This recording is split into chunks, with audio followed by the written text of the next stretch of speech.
الحمد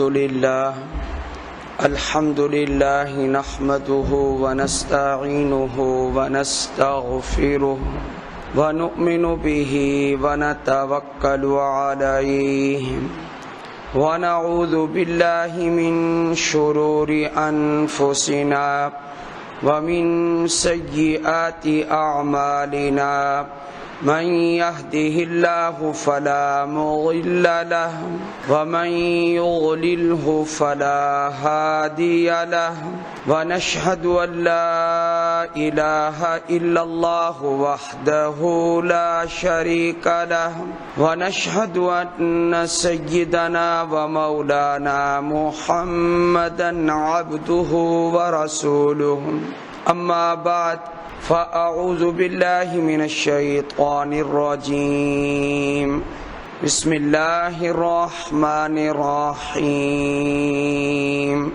وما أنفقتم من شيء فهو يخلفه وهو خير الرازقين قال النبي صلى الله عليه وسلم لو أنكم تتوكلون على الله حق توكله إلى آخر الحديث صدق الله العظيم وصدق رسوله النبي الكريم اللهم صل على محمد وعلى آل محمد كما صليت على إبراهيم وعلى آل إبراهيم إنك حميد مجيد اللهم بارك على محمد وعلى آل محمد كما باركت على إبراهيم وعلى آل إبراهيم إنك حميد مجيد اللہ تعالیٰ نے قرآن کریم میں انسانوں کی تمام مشکلات کا حل رکھا ہے۔ یہ قرآن کریم تمام انسانیت کے لیے ہدایت ہے، لیکن یہ اسی کے لیے نصیحت اور ہدایت ہوتا ہے جس کا ارادہ ہو کہ میں سیدھے راستے پر چلوں، اور جس کا ارادہ ٹیڑھے راستے پہ چلنے کا ہو تو قرآن پھر اس کی رہنمائی نہیں کرتا۔ اللہ تعالیٰ ارشاد فرماتے ہیں ان هو الا ذکر للعالمین، یہ تمام جہان والوں کے لیے نصیحت ہے، لیکن آگے فرما دیا لمن شاء منکم ان یستقیم، اس شخص کے لیے جو سیدھے راستے پہ چلنے کا ارادہ کرے۔ جس شخص کا ارادہ ہو کہ میں سیدھا راستہ اختیار کروں تو قرآن اس کا امام بن جاتا ہے، رہنما بن جاتا ہے۔ قرآن کریم پھر اس کی مکمل رہنمائی کرتا ہے۔ ہم مسلمانوں کے لیے یہ ضروری ہے کہ ہم قرآن مجید کا قرب حاصل کریں، اس کو پڑھیں، اس کو سمجھیں، پھر دیکھیں کہ ہمیں اللہ تعالیٰ کتنی روشنی عطا فرماتا۔ 4 آیات اللہ تعالیٰ نے ذہن میں ڈالی ہیں کہ اگر مسلمان ان 4 آیات کے مضمون کو سمجھ لیں تو دنیاوی جو مشکلات ہیں وہ بھی انشاءاللہ ختم ہو جائیں گی۔ آخرت کی جو مشکلات ہیں وہ تو ایمان سے، اعمال صالحہ سے انشاءاللہ حل ہو جائیں گی۔ قرآن کا فائدہ آخرت میں تو ظاہر ہوگا، لیکن آخرت سے پہلے انشاءاللہ دنیا میں بھی ظاہر ہوگا۔ 4 آیات قرآن کریم سارا ہدایت ہے۔ سب سے پہلے آپ 28واں پارہ قد سمع اللہ، اس میں ایک سورت ہے جس کا نام ہے سورۃ الطلاق۔ اس سورہ الطلاق کی یہ آیت آپ غور کریں گے کہ اللہ کیا ارشاد فرما رہے ہیں۔ وَمَن يَتَّقِ اللَّهَ، جو شخص اللہ سے ڈر گیا، اللہ تعالی سے ڈر گیا، گناہ چھوڑ دیے، کرنا چاہے تو گناہ کر سکتا ہے، طاقت ہے، وقت ہے، اسباب ہیں، لیکن گناہ کیوں نہیں کرتا؟ اس کو اللہ کا ڈر ہے، اس وجہ سے وہ گناہ چھوڑ دیتا ہے۔ اس بندے کو اللہ انعام کیا دیتا ہے کہ طاقت کے باوجود پیسے ہیں، شراب کی بوتل خرید سکتا ہے، اپنی فریج شراب سے بھر سکتا ہے اور پی سکتا ہے، سب کچھ کر سکتا ہے، لیکن نہیں کرتا۔ کیوں نہیں کرتا؟ یہ شراب حرام ہے، اللہ تعالی نے اس کو حرام کہا ہے، رجس کہا ہے، نجس کہا ہے، اسباب ہیں، لیکن اللہ سے ڈر کر گناہ نہیں کرتا۔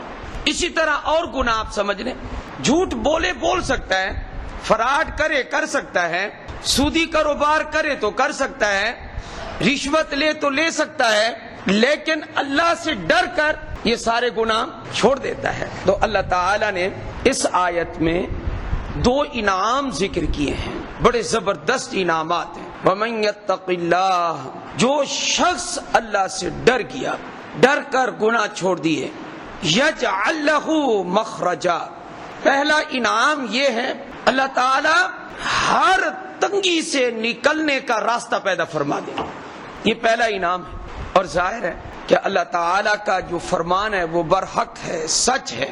تقوی آدمی کو مشکلات سے نکالتا ہے، پرہیزگاری انسان کو مشکلات سے نکال لیتی ہے، اور گناہ یہ انسان کو تباہ کرتا ہے، یہ گڑھے کی طرف لے جاتا ہے۔ گناہ زہر ہے، بعض کہتے ہیں یہ چھوٹا گناہ ہے، یہ علماء فرماتے ہیں چھوٹا ہو یا بڑا ہو زہر تو زہر ہی ہے، اس لیے قریب نہیں جانا چاہیے۔ فرمایا پہلا انعام تقوی پر جو اللہ عطا فرمائیں گے وہ کیا؟ اللہ تعالی ہر مشکل سے نکلنے کا راستہ پیدا فرما دیں گے، اس کی مشکلات کو آسان فرما دیں۔ دوسرا انعام، جو اللہ سے ڈر جائے، تقوی اختیار کرے، وَيَرْزُقْهُ مِنْ حَيْثُ لَا يَحْتَسِبُ، اللہ تعالیٰ ایسی جگہ سے اس کو رزق عطا فرمائیں گے جہاں سے اس کو وہم و گمان بھی نہیں ہوگا، یہ تقوی کی برکت ہے۔ وَيَرْزُقْهُ مِنْ حَيْثُ لَا يَحْتَسِبُ، یہ 2 انعام اس ایک آیت میں اللہ نے ذکر کیے ہیں۔ میں نے کہا 4 آیات بڑی گردش کر رہی ہیں دماغ میں قرآن کی، ایک آیت میں نے آپ کو پڑھ کے سنا دی۔ اب آ جائیں دوسری آیت، اللہ تعالیٰ سورہ سبا میں 22واں پارہ، اس میں ہمارے نبی علیہ الصلاۃ والسلام کو حکم دے رہے ہیں کہ آپ کہہ دیں، اعلان کر دیں، قل ان ربی یبسط الرزق لمن یشاء من عبادہ ویقدر لہ، اے میرے حبیب صلی اللہ علیہ وآلہ وسلم آپ کہہ دیں ان ربی، بے شک میرا پروردگار، یبسط الرزق لمن یشاء من عبادہ ویقدر لہ، اپنے بندوں میں سے جس کا چاہتا ہے رزق فراخ کر دیتا ہے اور جس کا چاہتا ہے رزق تنگ کر دیتا ہے۔ ابھی میں نے آدھی آیت کا ترجمہ کیا، فرمایا وما انفقتم من شیء فہو یخلفہ، جو کچھ بھی تم خرچ کرو گے اللہ تمہیں اس کا نعم البدل عطا فرمائے گا۔ اس سے معلوم کیا ہوا؟ حصول رزق کا ایک ذریعہ تو وہ پہلی آیت ہے جو میں نے سنائی ہے، کیا؟ تقوی، اور حصول رزق اور ازدیاد رزق کا دوسرا ذریعہ وہ کون سی چیز ہے؟ وہ ہے انفاق۔ جتنا کوئی خرچ کرتا ہے اللہ تعالیٰ اس سے اس کو زیادہ عطا فرماتے ہیں، یہ قرآن کریم میں موجود ہے، احادیث میں بھی موجود ہے۔ وَهُوَ خَيْرُ الرَّازِقِينَ، وہ سب سے بہترین رزق عطا کرنے والا ہے، خیر الرازقین۔ یہ ہو گئی 2 آیات۔ اب آ جائیں تیسری آیت کی طرف، سورہ ابراہیم دوسرا رکوع شروع ہو رہا ہے، اللہ تعالیٰ اس کی پہلی آیت میں ارشاد فرما رہے ہیں وَإِذْ تَأَذَّنَ رَبُّكُمْ لَإِن شَكَرْتُمْ لَأَزِيدَنَّكُمْ وَلَإِن كَفَرْتُمْ إِنَّ عَذَابِي لَشَدِيدٌ، تمہارا پروردگار اعلان کر رہا ہے، اللہ کا اعلان سن لو جی، اللہ کیا اعلان فرما رہے ہیں؟ وَإِذْ تَأَذَّنَ رَبُّكُمْ، تمہارا رب ایک اعلان کر رہا ہے، لَإِن شَكَرْتُمْ لَأَزِيدَنَّكُمْ، اگر تم میری نعمتوں کا شکر ادا کرو گے تو میں ضرور بضرور نعمتوں میں اضافہ کر دوں گا۔ وَلَئِن كَفَرْتُمْ إِنَّ عَذَابِي لَشَدِيدٌ، اگر ناشکری کرو گے تو پھر میرا عذاب البتہ سخت ہے، بہت شدید ہے۔ تو یاد رکھیں یہ میں نے 3 آیات آپ کے سامنے رکھی ہیں۔ اب دوبارہ میں مضمون دہراتا ہوں، پھر چوتھی آیت کی طرف آتا ہوں۔ پہلی آیت میں ہے جو تقوی اختیار کرے گا ہر تنگی سے اللہ نکالے گا اور رزق ایسی جگہ سے دے گا جہاں سے اس کو وہم و گمان نہیں ہوگا۔ میں نے دوسری آیت پیش کی، اللہ جس کا رزق چاہتا ہے بڑھا دیتا ہے، جس کا چاہتا ہے تنگ کر دیتا ہے، لیکن جو خرچ کرو گے اللہ اس کا نعم بدل عطا فرمائیں گے۔ تیسری آیت، اگر شکر کرو گے تو نعمتیں بڑھا دوں گا اور اگر ناشکری کرو گے تو میں پھر سخت عذاب دوں گا۔ اب آ جائیں چوتھی آیت کی طرف، سورہ نوح پہلا رکوع 29واں پارہ، اللہ تعالیٰ ارشاد فرماتے ہیں کہ میرا پیغمبر حضرت نوح علیہ السلام اس دنیا میں سب سے زیادہ لمبی عمر جس انسان نے پائی ہے اور جس پیغمبر نے پائی ہے وہ حضرت نوح علیہ السلام سب سے زیادہ عمر پانے والے۔ بلکہ ان کا واقعہ جلالین شریف کے حاشیے میں لکھا ہے، جب ان کی وفات کا وقت قریب آیا، حضرت اسرائیل علیہ السلام نے ان سے پوچھا، یا اطول الانبیاء عمرا، سب سے زیادہ لمبی عمر پانے والے پیغمبر، کیف وجدت الدنیا، دنیا کو کیسے پایا؟ اتنی لمبی عمر دنیا کیسے لگی؟ حضرت نے فرمایا، قدار لہا بابان، ایسے لگتا ہے گھر ہے، اس کے 2 دروازے ہیں، ایک دروازے سے داخل ہوا، اب دوسرے دروازے سے نکل رہا ہوں، بس یہ ساری عمر ایسے جلدی جلدی گزر گئی۔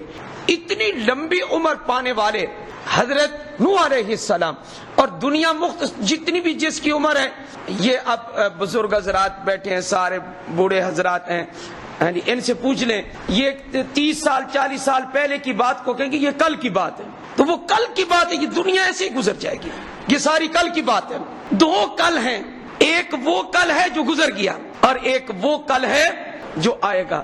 اللہ تعالیٰ نے فرمایا، یا ایھا الذین آمنوا اتقوا اللہ، اے ایمان والو تم اللہ سے ڈرو، اور اللہ یہ بھی حکم دے رہے ہیں، ولتنظر نفس ما قدمت لغد، ہر انسان کو غور کرنا چاہیے وہ کل کے لیے کیا بھیج رہا ہے۔ یہ کون سا کل ہے؟ یعنی آنے والا کل۔ میں تو جب غور کرتا ہوں قرآن کریم کی کوئی چیز مجمل یا ایسی نہیں ہے جو سمجھ میں نہ آئے۔ فرمایا واتقوا اللہ، تم اللہ سے ڈرتے رہو۔ ہاں میں اب آ رہا ہوں کس کی طرف؟ 4 آیت کی طرف، سورہ نوح۔ اللہ تعالیٰ نے حضرت نوح علیہ السلام کی اس محنت کا ذکر کیا، سب سے پہلا پیغمبر جس نے شرک کے خلاف دنیا میں کام کیا اور کہا یہ بت کچھ نہیں دے سکتے، یہ کوئی تمہیں نفع نقصان نہیں پہنچا سکتے، حضرت نوح علیہ السلام۔ ان کا اللہ نے قول ذکر کیا سورہ نوح میں، قرآن پاک میں۔ اب سنیں حضرت نوح علیہ السلام کا قول اور اللہ کا فرمان، فَقُلْتُ اسْتَغْفِرُوا رَبَّكُمْ، بڑے غور کرنے کی بات، میں نے اپنی قوم کو کہا استغفروا ربکم، آج بھی وقت ہے اپنے رب سے اپنے گناہ بخشوا لو، گناہ بخشوا لو۔ موت سے پہلے پہلے تو آدمی مشرک بھی ہو تو کلمہ پڑھ لے، توبہ کر لے، تو اللہ تعالیٰ شرک والا 80 سال جو شرک کرتا رہا، 90 سال شرک کرتا رہا، لیکن موت سے پہلے اگر کہہ لا الہ الا اللہ محمد الرسول اللہ، اللہ تعالیٰ آنے واحد میں 80 سال کے پورے گناہ معاف فرما دے۔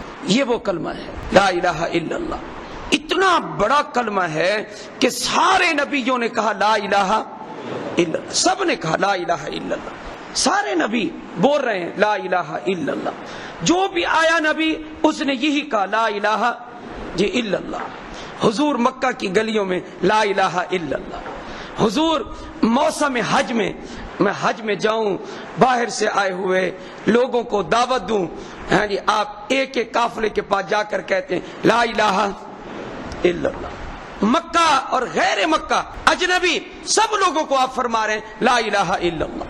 حضرت بلال رضی اللہ تعالیٰ عنہ نے اس کلمے کو پڑھا، مارے کھائی، کلمہ نہیں چھوڑا، پتا تھا مار پھر ختم ہو جائے گی، دنیا کی مشکلات پھر ختم ہو جائیں گی، لیکن آخرت کی نعمتیں کبھی بھی ختم نہیں ہوں۔ ہاں 4 آیت رہ نہ جائے، فرمایا فَقُلْتُ اسْتَغْفِرُوا رَبَّكُمْ، میں نے کہا اپنے رب سے گناہ بخشواؤ۔ اس کے فائدے آپ گنتے جائیں جو سورہ نوح میں ہے۔ نمبر 1 استغفروا ربکم انہ کان غفارا، پہلا فائدہ، بے شک اللہ بہت بخشنے والا ہے۔ پہلا فائدہ سمجھ آ گیا جی، کہ جو بندہ بھی گناہ بخشوائے، چاہے جتنا بڑا بھی اس کا گناہ ہو، جتنے بھی گناہ ہو، اللہ اس کے گناہ مغفرت، یہ پہلا فائدہ ہے، بخش دینا۔ یہ استغفار کا پہلا فائدہ ہے، گناہ کا معاف ہونا۔ دوسرا یرسل السماء علیکم مدرارا، اگر بارش بند ہوگی، بارش کی ضرورت ہوگی، اللہ تعالیٰ استغفار کی برکت سے تمہارے اوپر موسلا دھار بارش برسائیں گے۔ یہ دوسرا فائدہ ہے، یرسل السماء علیکم مدرارا۔ تیسرا فائدہ وَيُمْدِدْكُمْ بِأَمْوَالٍ، تیسرا فائدہ یہ ہے تم استغفار کرو، استغفر اللہ استغفر اللہ، اللہ مجھے معاف کر دے، تم یہ کہو، اللہ تمہیں تیسرا فائدہ یہ عطا فرما دیں گے، وَيُمْدِدْكُمْ بِأَمْوَالٍ، اللہ تمہیں دنیا میں مال بھی عطا فرمائیں گے، مدد فرمائیں گے، مال بھی ملے گا تمہیں۔ استغفر اللہ اٹھتے بیٹھتے، یہ تیسرا فائدہ۔ چوتھا فائدہ وَيُمْدِدْكُمْ بِأَمْوَالٍ وَبَنِينَ، اور جن کے لڑکے پیدا نہیں ہوتے، لڑکیاں پیدا ہوتی ہیں یا اولاد ہوتی ہی نہیں ہے، تو اللہ تعالیٰ وعدہ کر رہے ہیں تم استغفر اللہ کی کثرت کر دو، میں تمہیں لڑکے عطا فرما دوں گا۔ قرآن مجید ہے، حوالہ میں نے دے دیا۔ وَيُمْدِدْكُمْ بِأَمْوَالٍ وَبَنِينَ، چار فائدے میں نے ذکر کر دیے، وَبَنِينَ وَيَجْعَلْ لَكُمْ جَنَّاتٍ، پانچواں فائدہ اللہ تعالیٰ تمہیں استغفار کی برکت سے باغات عطا فرمائیں۔ یہ کتنے فائدے ہو گئے؟ 5۔ اب دیکھیں کہ باغات مل جائیں لیکن پانی نہ ہو، درخت تو سوکھ جائیں گے، خشک ہو جائیں گے، تو اللہ نے چھٹا فائدہ بھی ذکر کیا، وہ انہارا، اللہ تعالیٰ تمہیں پانی کی نہریں بھی عطا فرما دیں گے۔ یہ 6 فائدے اللہ نے قرآن میں ذکر کیے ہیں۔ ہم مسلمان لوگ ہیں، جس طرح ہم اپنی ملازمت پہ یقین رکھتے ہیں، اپنی عقل پہ یقین رکھتے ہیں، اپنی تدبیر پہ یقین رکھتے ہیں، اپنے پروگرام پہ تدبیر رکھتے ہیں اور یقین رکھتے ہیں، تو کیا ہم لوگوں کو ضرورت نہیں ہے کہ ہم اللہ کے فرمان پر بھی یقین رکھیں؟ یہ ہیں وہ 4 آیات جن میں ہماری تمام مشکلات کا حل موجود ہے۔ اب ہم نے تقوی اختیار کرنا ہے۔ آج کا خلاصہ کیا ہوا؟ تقوی اختیار کرنا ہے، اللہ کے راستے میں حسب توفیق خرچ کرنا ہے، اور کیا کرنا ہے؟ اللہ کی نعمتوں کا شکر ادا کرنا ہے، اور کیا کرنا ہے؟ استغفار کرنا ہے۔ یہ 4 آیات میں نے آپ کے سامنے رکھی ہیں۔ جو بندہ ان میں سے آخری کام کو بھی پکڑ لے، استغفر اللہ اٹھتے بیٹھتے، تو اللہ تعالیٰ انشاءاللہ اس کی بھی تمام مشکلات کو حل فرما دے۔ استغفر اللہ۔ ہمیں پرانے لوگ سناتے ہیں، ایک اخبار بیچتا تھا یہیں ملتان میں، ایک بابا تھا، تو نماز پڑھتا تھا، نماز کا پابند تھا، اخبار بیچتا تھا، نیک تھا، وہ چلتے پھرتے اس کی زبان پہ جاری ہوتا تھا استغفر اللہ استغفر اللہ استغفر اللہ، لوگوں نے اس کا نام رکھ لیا بابا استغفر اللہ۔ یہی ملتان کا واقعہ ہے۔ نیک تھا، نماز نہیں چھوڑتا تھا۔ ضروری ہے کوئی کہ ایک آدمی کاروبار کرتا ہو تو نماز ضرور چھوڑے، وہ پھر اس کا کاروبار چلے گا؟ بلکہ نماز سے تو اس کا کاروبار اور بابرکت ہوگا۔ تو بابا استغفر اللہ، اس کو استغفر اللہ نے انعام کیا دیا؟ پہلے تو دیکھیں آپ، پہلے کوئی بھی آپ کام کریں گے آپ کو زبردستی کرنا پڑے گا، لیکن جب عادت بن جائے گی پھر آپ پھر رہے ہوں گے تو زبان پہ خود بخود ہی جاری ہو جائے گا استغفر اللہ استغفر اللہ استغفر اللہ۔